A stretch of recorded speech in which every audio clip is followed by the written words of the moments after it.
Sulaimani tactics shine maganin Salami tactics. Bismillahirrahmanirrahim. Yaƙi uku a cikin ɗaya.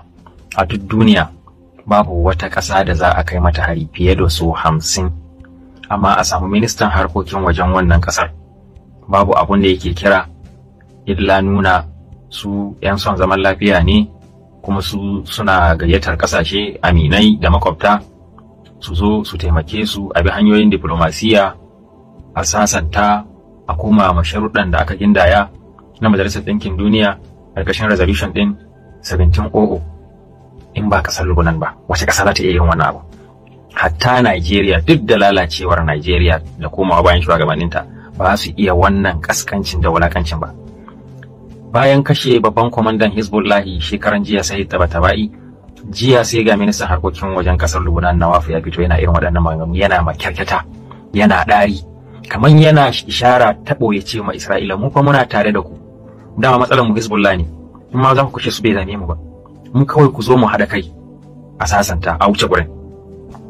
Wato yana so ya ce su mutanen kudanci da Hezbollah su ne matsalarsu. Wato babu musiba, babu ciwo ga wanda yake jarumi tsayayye irin Allah ya jarabce shi ya hada shi da zama da matsoraci kuma wanda yake rago, domin zai iya bin kowace irin hanya ta makirci da dubara da yaudara, zai iya sallama ka da tunanin shi ya fita. Wannan tabbaci yake a cikin tarihi, babu waɗanda suka ba jagorori wahala suka hana ƙasashen su ci gaba a lokacin da ƙasashen suke fuskantar matsala da barazanar kawo harin makiya irin matsorata. An yi haka a ƙasar Hausa lokacin zuwan Bature. Tarihi ga yanan ma hatta a zamanin Annabi Rahama a cikin yakin Ahzabu, jiya da suratul Ahzabu take ta faɗa irin yadda matsorata suke da burin in ma sallama Annabi din ne su sallama shi su dai su tsira. To babban musiba shine zama da matsoraci, domin zai iya dukkan makirci wajen ganin cewa ya kalle al'umma. To matsorata ne suka cika gwamnatin Lubnan, kuma miyagun mahasada, miyagun maketata, mugaye waɗanda ke da mummunan ƙuduri ga Hezbollah da kuma kudancin Lubnan, waɗanda suna ganin su shi'a ne don Isra'ila ta kashe su ko ta mamaye yankin su, ba komai bane.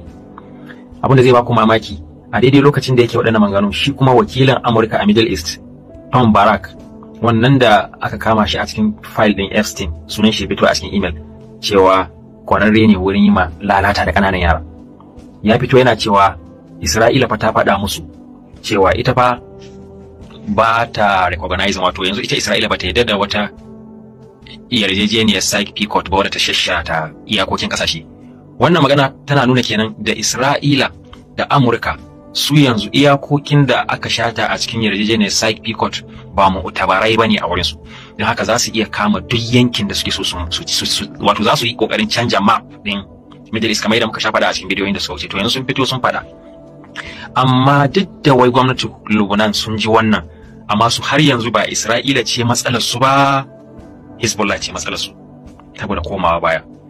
To alhamdulillah, kashe komandoji ba zai ma Hezbollah komai ba, saboda duk wani komanda bayan shi ana shirya gomomin komandojin da in baya na za su dauki guragun shi. Musamman ita Hezbollah tafiya ce ta ideology wanda karkashin addini da imani, so samun wanda zai maye gurbin komandan da aka shaharanta kasa ga minti 30 yayi yawa.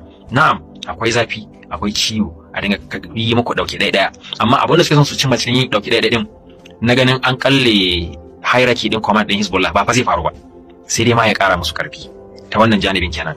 Ta janibi na biyu kuma game da batun ramawa, ai dama akwai strategiya ta Sulaimani ta wahadatu sahat, wadda a cikin yakin Dufanul Aqsa da aka gama an dan yi amfani da wani ba'adi nata, wani sashi nata, inda Gaza na fara hari cikin Isra'ila, Hamas na fara kai musu hari, da kwana ɗaya Hezbollah ta shiga, ba yi daɗe ba Ansarullah suka shiga na Yemen suka dafa musu. Haka a cikin Syria an samu fasail da suka shiga, da kuma Iraki ƙarshe Iran ta shiga. To wannan wahadatu sahat din tactics ne na Sulaimani, inda cewa duk inda aka taba ɗaya to kamar an taba ɗaya ne. To a cikin shi akwai wani irin operation, akwai wata strategiya ta Sulaimani da ya aje, shine kai ma Isra'ila hari daga kusurwoyi daban-daban na 'yan gwagwarmaya a lokaci guda, wanda zai daidaita ta ya durkusar da ita, ya shagaltar da fannin tsaronsu da sojansu. To shi wannan har yanzu bai faru ba. Yadda Isra'ila ta aje Salami tactics na kokarin kashe komandoji bayan kashe kwamandoji yin hari da na'urori, bayan yin hari da na'urori sai incursion da kuma kai hare-hare a lokaci guda. Haka su ma gwagwarmaya suka ajiye mata Sulaimani tactics wanda za su kai mata hari lokaci guda idan lokaci kuma ga dukkan alama lokacin ya matso, saboda su ma suna kokarin aikatar da wannan nasu din. Dama idan za su yi wannan ne za a yi wancan. Sannan kuma wani abun farin ciki shine babban karfin Isra'ila ba a soja ba ga makamai yake ba, kuma ba ga waɗannan gadgets din da ta mayar makamanta, wato na gefe lake asiri da kuma waɗannan gadgets da ta mayar makamanta, duk ba nan karfin ta yake ba. Karfin Isra'ila na soja yana karkashin karfin tattalin arzikin ta ne.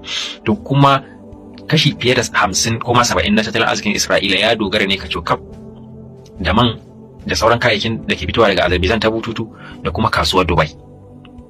To idan ƴan gwagwarmaya suka tashi ramuwa, don IRGC sun ce za a rama, kuma lokacin ramuwa ba Isra'ila za ta faɗa ba, kuma yanayin ramuwa sai da suka zaɓa. Ana hasashen duk wani tanki na mai da duk wani bututu na mai da duk wani jirgi na dako da ke kai masojojin Isra'ila da al'ummar Isra'ila kaya ya zama target din Iran, ta shagaltar da su gaba ɗaya, ta dinga hana duk wani abun da yake na logistics da kuma da kayayyakin da al'umma za su yi amfani da su shiga Isra'ila. Wannan ga zahiri al'ummar da za su kalla za su ganshi kaman ba wani abu ba, amma a ɓoye tasirin shi da yadda zai durkusar da Isra'ila ya fi a ce hari aka kai mata a wata center ko a wata hukuma ko wata masana'anta ko kuma wani aka je cikin ta aka kashe. Saboda wannan zuke mata jini ne, janye mata energy ne.